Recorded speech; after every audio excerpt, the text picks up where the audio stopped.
నిమ్స్లో చికిత్స పొందుతున్న ప్రీతి ఆరోగ్య పరిస్థితి ఇంకా విషమంగానే కనిపిస్తోంది. ప్రీతిని చూసేందుకు ఆరోగ్య శాఖ మంత్రి హరీష్ రావు నిమ్స్కు వచ్చారు. ఆమె ఆరోగ్య పరిస్థితి గురించి డాక్టర్లను వివరాలు అడిగి తెలుసుకున్నారు. మెరుగైన వైద్యం అందించాలని డాక్టర్లకు సూచించారు.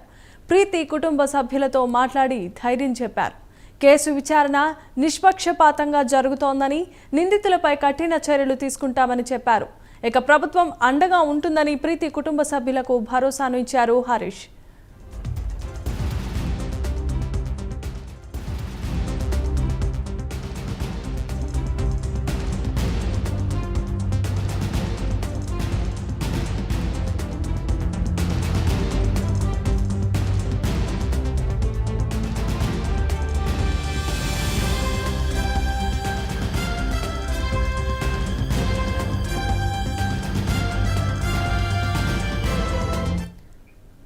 ఇక మెడికో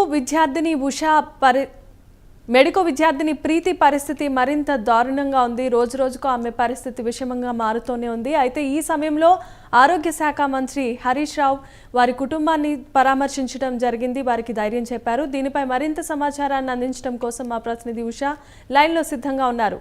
ఉషా, చెప్పండి. హరీష్ రావు ఇప్పుడు నిమ్స్ హాస్పిటల్కి చేరుకున్నారు. తర్వాత కుటుంబ సభ్యులతో కూడా కాసేపు మాట్లాడడం జరిగింది. ఇంకేం అప్డేట్స్ ఉన్నాయి? జమీమా, నిన్న రాత్రి ఏదైతే వరంగల్ కాకతీయ మెడికల్ కాలేజ్ విద్యార్థిని ప్రీతిని పరామర్శించడానికి వైద్య ఆరోగ్య శాఖ మంత్రి హరీష్ రావు రావడం జరిగింది. అక్కడ భారీ ఎత్తున ఎవరైతే ప్రీతికి బంధువులు కావచ్చు, స్టూడెంట్స్ యూనియన్ ప్రెసిడెంట్స్ కావచ్చు, ప్రతి ఒక్కరు కూడా నినాదాలు చేశారు. ప్రీతికి న్యాయం జరిగే వరకు ఇక్కడ నుంచి వెళ్ళము అని. వెంటనే పంజాగుట్ట పోలీసులు అలర్ట్ అయి వారందరినీ కూడా కస్టడీలోకి తీసుకున్నారు. మంత్రి హరీష్ రావు తనని అలాగే కుటుంబ సభ్యుల్ని పరామర్శించి వెళ్లడం జరిగింది. నిన్నటి నుంచి చూసుకున్నట్టయితే అనేక మంది అధికార పక్ష నేతలు వచ్చి ప్రీతిని ఎర్రబెల్లి దయాకర్ రావు, సత్యవతి రాథోడ్, అలాగే ఆరోగ్య శాఖ మంత్రి రాత్రి 11 గంటల ఆ ప్రాంతంలో వచ్చి పరామర్శించడం జరిగింది. ప్రీతి ఆరోగ్య పరిస్థితి మీద మాత్రం ప్రతి ఒక్కరు కూడా చింతిస్తున్నారు. ప్రస్తుతం అయితే ప్రీతి హెల్త్ బులెటిన్ రిలీజ్ అవ్వాల్సి ఉంది. మెరుగైన వైద్యం కోసం నిపుణులైన వైద్యులను కూడా ప్రవేశపెట్టినట్టు ఇప్పటికే నిమ్స్ వైద్యులు పేర్కొనడం జరిగింది. జమేమా, థ్యాంక్ యూ ఉషా.